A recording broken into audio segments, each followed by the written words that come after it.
Thanks very much, Sue, and it's a delight to be here and to leave my wife to shovel the driveway back in Minnesota, where it was snowing as we left a few days ago.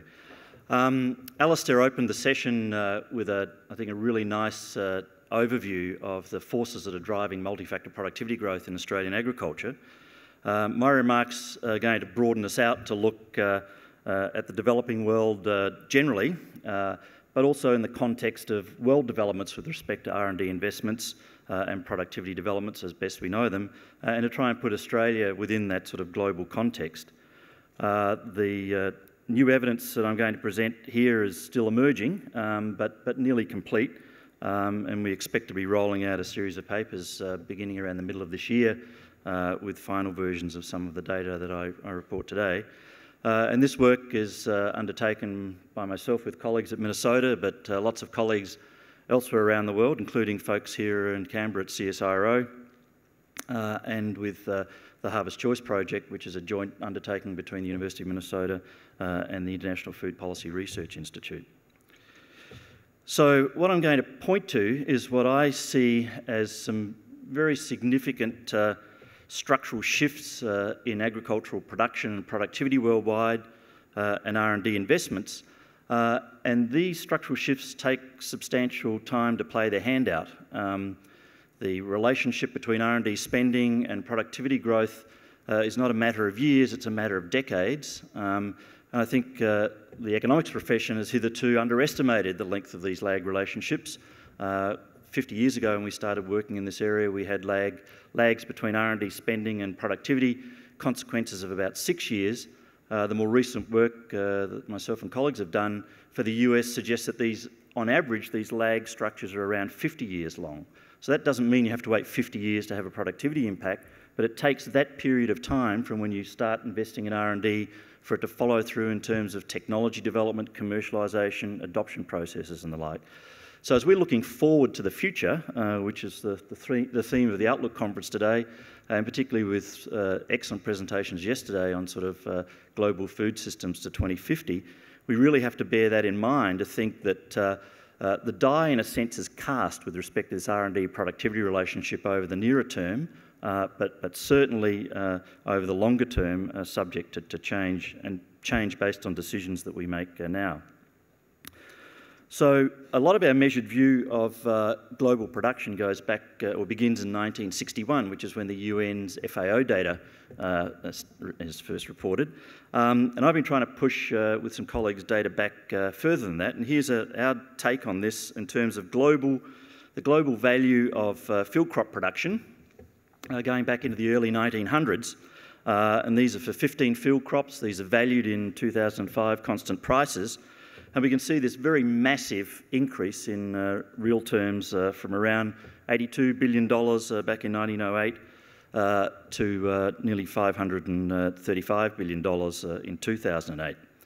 What I want to note is that where in the world this production takes place has shifted substantially over time.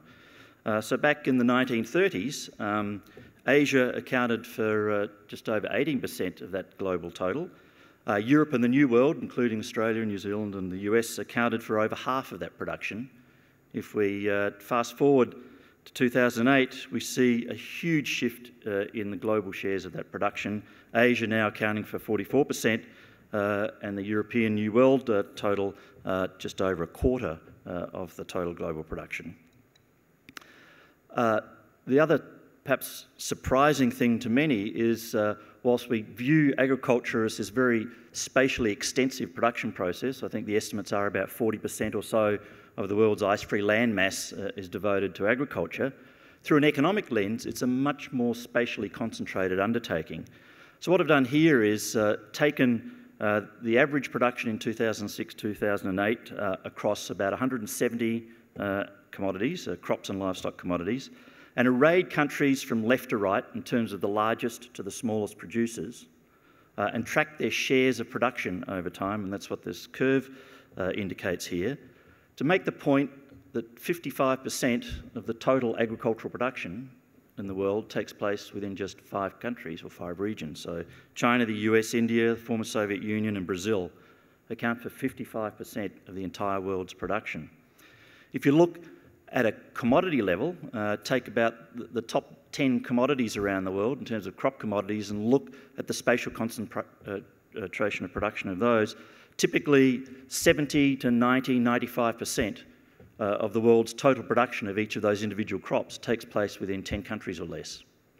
So there's this huge spatial agglomeration in production, and reflecting on that in terms of its consequences for global food supply, I think, is something that a few years ago I wasn't well aware of, and becoming increasingly aware of as we put these new data together. Speaking more directly to productivity measures rather than production measures, economists have a range of productivity measures. Alistair mentioned one, multi-factor productivity measures. Here's a simpler one. It's a partial factor productivity measure. It's measuring a particular output, in this case 10 or so of the world's principal crops, relative to a particular input, in this case the land devoted to the production of those crops. And again, pushing the data back as far as we could into the early 1900s, you can see a very generalised pattern in terms of productivity development in these crops. For the first part of the 20th century, we had from 1920 to 1960, we had annual compound growth rates way less than 1% per annum across these three crops, and in fact for most of the crops indicated on this slide. Then we had a structural shift known as the Green Revolution, amongst other things, that kicked in the 1960s, and we had this massive ramping up in terms of the rates of yield growth during that period of time. But what we're seeing now, and other people have alluded to this in this conference, is a fairly widespread slowdown in the rate of yield growth. We can see very substantial drops in wheat in the 1960 to 1990 period of over 2.5% yield growth per annum in that period, down to less than 1%, and rice over 2%, halving its growth rate down to near 1%. Notably, the corn, maize yield rates of growth have pretty well been sustained, and it's probably not surprising that that's the one crop that's one of the few crops that's received very focused and substantial private sector investments in technological improvements in that area. One of the things that, so this is a global overview. One of the things and themes of the work we're doing with the Gates Foundation is that in agriculture, it's an intrinsically spatially specific production process. And just to sort of iterate and emphasise that point, here's our estimates that we've put together of where in the world is maize, wheat, soybean, rice, and in fact we've done this for about 20 crops on a 10 by 10 kilometre grid for the world. And so we typically, as economists, often deal with data on geopolitical boundaries in terms of countries or so forth, but what we're trying to do is relate this data more to the production processes in terms of the agroecological realities that underpin these production processes, and so we've gone to this very pixelated view of production worldwide. And if you just look at the footprint, say, of maize, wheat and rice in the US, you see that there's a very different footprint for those three commodities in that country, as there is in many other countries around the world for the specific crops that are grown. And what we also see is both across countries but also within countries, massive variation in terms of this partial productivity measure, in terms of yield performance. So what I did was colour in the yields globally from light pink to dark purple, and split the yields in the world up into deciles. So we've got the lowest decile to the highest decile. And what this pop-up just shows you is where in the world do the highest yielding pixels, these 10 by 10 kilometre grids, appear.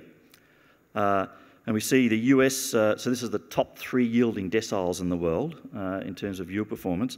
So the US accounts for 1/3 of the highest yielding pixels in the world with respect to maize, about 28% of the highest yielding wheat pixels, and about 1/4 of the highest yielding soybean pixels. And you can see analogous sort of data for Africa and Australia, and it may be a surprise to learn that in fact Africa has a higher proportion of the world's highest yielding pixels in those 4 crops by and large than Australia.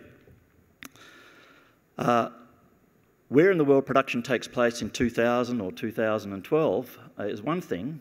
One of the other, I think, very poorly understood and certainly unmeasured aspects is that agriculture is on the move continuously. These processes, again, take a substantial amount of time to play their hand out.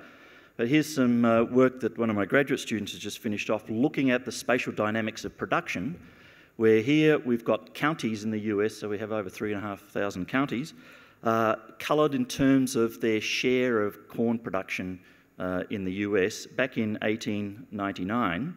The darker counties obviously accounting for a larger share of the national production then than the lighter counties. And I just might add that the US produces about 40% of the entire world's corn crop, so what's happening with respect to corn production in the US has consequences for global corn production. Here's where corn is produced in 2007. A massive spatial relocation in corn production. So we've flushed out a lot of corn production in the northeastern and eastern seaboard and the southern states and concentrated it up into the upper Midwest, to the point now that where I sit in St. Paul on a day-to-day basis, about 40% of the entire US production is produced within 200 miles of where I sit. And in fact, we can calculate with GIS technologies the so-called centroid, that is the geographical pivot point of where in the world, where in the US corn production takes place. And you can see over this period of time it's moved very substantially, nearly 750 kilometres of net movement and a westward and northerly movement, so that centre of production has moved from central Illinois to southeastern Iowa. And I think this is partly aided and abetted and at least enabled by technical change, which was certainly a significant factor, if not a causal factor in that shift. Of course, there's other factors going on in terms of infrastructure and so forth. But the point here is that it has major implications in terms of our understanding of the sources of productivity growth, particularly given agriculture's heavily reliance on natural inputs, which are intrinsically site-specific. So we saw those long-run yield patterns of output, say, in maize relative to area, but the area in 2012 is not the same as the area in 1900. And so to the extent that we've shifted the site-specific attributes in terms of climate and soil and so forth by relocating agriculture, I would argue we have to have a much better understanding of that process to understand and think about sources of productivity gains, particularly given strong genetics by environment interactions, which are clearly at play with respect to corn yields in the US and elsewhere in the world. And certainly in thinking about, I won't dwell on it here, in terms of perhaps re-evaluating our impacts of climate changes, or changes in climate and weather with respect to agricultural productivity growth, that if we're actually moving, we've seen in history we can move agriculture and have moved agriculture, it's unlikely going forward that that process is going to stand still, and now it may be endogenised with respect to the location of production vis-a-vis climate, shifting climate patterns. Here's another measure of productivity, another partial factor productivity measure. And what I've done here now is, instead of a particular output with respect to a particular input, I've got all agricultural output with respect to land input on the vertical axis, so we call that land productivity, and with respect to labour input on the horizontal axis, that we call labour productivity. And what the axes are in logs, so that means that the length of this plot indicates the rate of change in land and labour productivity. So you can see there that there's a big movement in Japan, so most of the graph here moves in a northeasterly direction. So big movement in Japan over this period of time, and a much smaller movement with respect to sub-Saharan Africa over this period of time. The diagonal lines in this graph indicate the factor ratios, that is the amount of hectares per unit of worker, and you can see huge spatial variation in the intensity of land and labour in these production systems. So there's this very persistent but nonetheless changing structure to these data, which is driven again by a whole host of factors, not least including technological change arising from R&D. If you look at where Australia and New Zealand sits vis-a-vis the rest of the world on these land and labour productivity metrics, so looking at labour productivity, we're sitting in the same ballpark as North America, but I'd just like to point out in 1961, Australia and New Zealand had a higher labour productivity measured by these data than North America, but by 2010, the latest data available, Australia has slipped substantially behind North America in terms of labour productivity. And again, it might be a surprise to many, it certainly was to me when I re-looked at this graph, that in fact, in terms of land productivity, Australia is benchmarked around sub-Saharan Africa. And in fact, sub-Saharan Africans, on average, and in aggregate, land productivity is higher than Australia's.